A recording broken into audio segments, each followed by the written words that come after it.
दोस्तों, बहुत सारे लोगों को अपने खुद की फार्मास्यूटिकल इंडस्ट्री स्टार्ट करने की इच्छा होती है, लेकिन नॉलेज कमी होने के कारण वो अपने खुद की फार्मास्यूटिकल इंडस्ट्री स्टार्ट नहीं कर पाते हैं।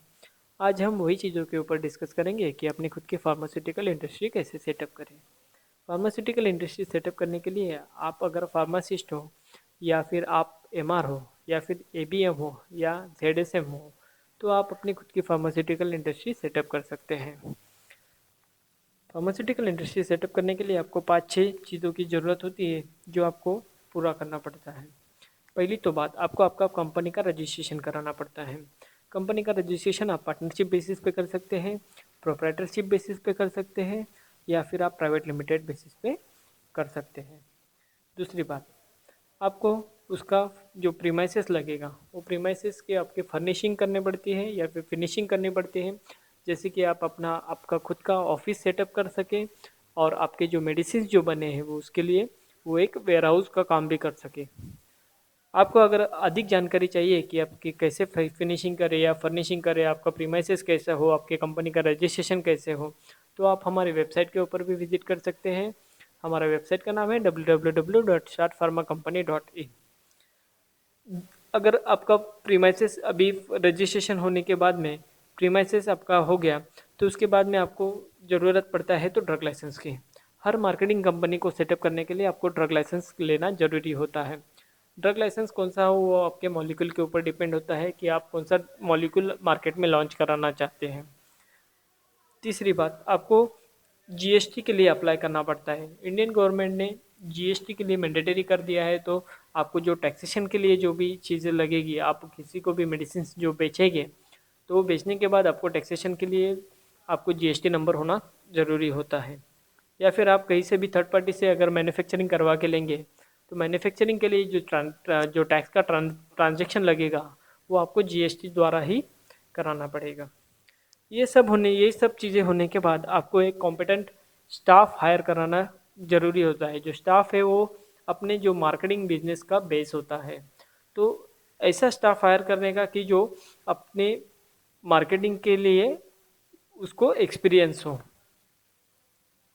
अभी ये सब होने के बाद में आपको क्वेश्चन आता है कि मेडिसिन कहाँ से बनाएं। दोस्तों, मेडिसिन बनाने के आजकल बहुत तरीके हैं। आप कई तरीक़ों से आपका मेडिसिन मैन्युफैक्चरिंग करा सकते हैं। एक तो अपना खुद का फॉर्मूलेशन आप सेटअप करें एंड फॉर्मूलेशन से आप मेडिसिन बनवा के लें। अगर आपके पास फॉर्मूलेशन नहीं हो तो आप कोई भी सीआरओ मतलब क्या, तो कॉन्ट्रैक्ट रिसर्च ऑर्गेनाइजेशन आप हायर कर सकते हैं एंड आप उनके द्वारा अपना फॉर्मूलेशन सेटअप कर सकते हैं।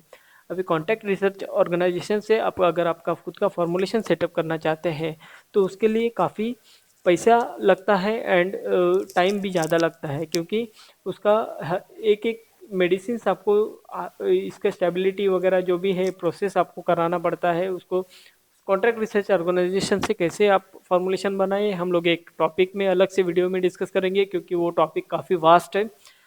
उसके बाद में आपको दूसरा तरीका है कि आप थर्ड पार्टी मैन्युफैक्चरिंग कर सकते हैं। ये जो तरीका है ये बहुत सारे मार्केटिंग जो स्टार्ट करते हैं इनिशियली, जिसके पास पैसा कम हो, तो ये तरीका बहुत सारे मार्केटिंग जो पार्टनर्स हैं वो प्रेफर करते हैं, क्योंकि यहाँ पे आपको पैसा कम लगता है। अभी पैसा कम क्यों लगता है, क्योंकि आप अपनी मेडिसिन जो है वो थर्ड पार्टी की तरफ से उनके फॉर्मूलेशन की तरफ से उनके नाम में आप मैन्युफैक्चर करते हैं। आप बस आपका उनका जो मेडिसिन बनाया हुआ है वो आप आपके नाम पे आपके यहाँ पे आप मार्केटिंग करवा सकते हैं एंड जो भी मार्जिन रहेगा वो आप खुद लेते हैं। ये एक तरीका है। दूसरा एक तरीका है थर्ड पार्टी से ही मैन्युफैक्चरिंग कराने का, लेकिन आपके खुद के ब्रांड नेम की तरफ से। तो आपके खुद के ब्रांड नेम से, जैसे कि अभी हम लोग अगर एक एग्जांपल लेंगे तो ब्रांड नेम मतलब क्या कि क्रोसिन क्रोसिन एक ब्रांड नेम है।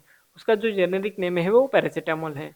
तो आप पैरासीटामोल का मेडिसिन कहीं से बनवा के लो, उसके ऊपर आपका खुद का ब्रांड नेम लो, वहाँ पे क्रोसिन है, तो आप कुछ भी आपका ब्रांड नेम ले वो हिसाब से आप मैन्युफैक्चरिंग करवाओ एंड आप खुद मार्केटिंग कराओ।